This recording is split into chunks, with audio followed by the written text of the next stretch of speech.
5 minute പോലും വേണ്ട, വളരെ പെട്ടെന്ന് ചെയ്തെടുക്കാൻ പറ്റും നല്ല ടേസ്റ്റി ആയിട്ടുള്ള ഒരു ലഞ്ച് ബോക്സ് റെസിപ്പി ആയിട്ടാണ് കേട്ടോ ഞാൻ വന്നിട്ടുള്ളത്. നല്ല അടിപൊളി റൈസാണ്, മക്കൾക്കൊക്കെ നല്ല ഇഷ്ടമാവും. എന്തായാലും ട്രൈ ചെയ്ത് നോക്കാം. നമുക്കിതെങ്ങനെ ചെയ്ത് നോക്കാം. അപ്പോൾ ആദ്യം തന്നെ ഒരു പാനിലേക്ക് നമുക്ക് വെളിച്ചെണ്ണ ചേർത്ത് കൊടുക്കാം. ഞാൻ അവിടെ ഏകദേശം ഒരു ടേബിൾ സ്പൂൺ വെളിച്ചെണ്ണ എടുത്തിട്ടുണ്ട്. അതിലേക്ക് നമുക്ക് 2 മുട്ട നന്നായിട്ട് ഉപ്പിട്ടിട്ട് മിക്സ് ചെയ്തതാണ് കേട്ടോ, അത് ചേർത്ത് കൊടുത്തിട്ടുണ്ട്.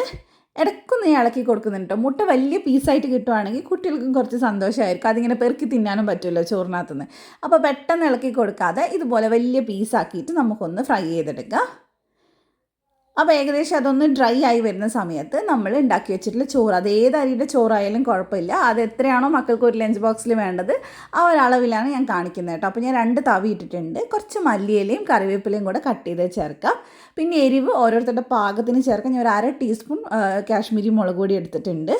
ഒരു 1/4 ടീസ്പൂൺ മല്ലിപ്പൊടി ചേർത്തിട്ടുണ്ട്. 1/4 ടീസ്പൂൺ മഞ്ഞൾപ്പൊടി ചേർത്തിട്ടുണ്ട്. പിന്നെ ആവശ്യത്തിനുള്ള ഉപ്പ്, ചോറിൽ ഉപ്പ് ഇട്ടിട്ടുണ്ടെങ്കിൽ അത് നോക്കിയിട്ട് ചേർക്കുക. ഇനി ഇതെല്ലാം കൂടി നന്നായിട്ട് നമുക്കൊന്ന് മിക്സ് ചെയ്യണം. ഇത് മിക്സ് ചെയ്താൽ മാത്രം പോരാ, ഒരു മീഡിയം ടു ഹൈ ഫ്ലെയിമിൽ വെച്ചിട്ട് ഒരു 4-5 മിനിറ്റ് നന്നായിട്ട് ഇതൊന്ന് മിക്സ് ചെയ്തെടുക്കുക. എന്നാൽ മാത്രമേ ആ ചോറിലേക്ക് നന്നായിട്ട് മസാലപ്പൊടികളൊക്കെ പിടിച്ച് കിട്ടുള്ളൂ. അപ്പോൾ നല്ലപോലെ നമുക്കൊന്ന് മിക്സ് ചെയ്തെടുക്കാം.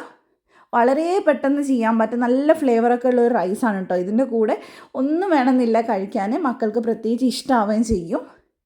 അപ്പോൾ നല്ലപോലെ നമ്മളൊരു 4-5 മിനിറ്റ് ഹൈ ഫ്ലെയിമിലിട്ടിട്ട് ഒന്ന് വേവിച്ചെടുത്തിട്ടുണ്ട്. ഇത്രയേ ഉള്ളൂ, നല്ല അടിപൊളിയായിട്ടുള്ള എഗ് റൈസ് ഇവിടെ റെഡി ആയിട്ടുണ്ട്. എഗ് റൈസ് നമുക്ക് പല രീതിയിലും ഉണ്ടാക്കാം. ഇതാണ് അതിൽ ഏറ്റവും എളുപ്പത്തിലുള്ളൊരു വേർഷൻ എന്ന് പറയുന്നത്. അപ്പോൾ ചോറ് കഴിക്കാൻ മടിയുള്ള മോനുവിന് ഇത് കൊടുത്തപ്പോൾ വലിയ കുഴപ്പമുണ്ടായിരുന്നില്ല കേട്ടോ. ആൾ ഫുള്ളായിട്ട് കഴിച്ചിട്ടാണ് വന്നിട്ടുള്ളത്. അതുപോലെ തന്നെ കഴിക്കാൻ മടിയുള്ള കുട്ടികൾക്ക് നിങ്ങളൊന്ന് ട്രൈ ചെയ്ത് നോക്ക്, എന്തായാലും അവർക്ക് ഇഷ്ടമാവും. അപ്പോൾ ഇതുപോലത്തെ റെസിപ്പീസിന് വേണ്ടിയിട്ട് ധ്യാൻസ് കണ്ണൂർ കിച്ചൻ ഫോളോ ചെയ്യാൻ മറക്കല്ലേ. മറ്റൊരു നല്ല വീഡിയോ ആയിട്ട് നമുക്ക് വീണ്ടും കാണാം. Thank you for watching.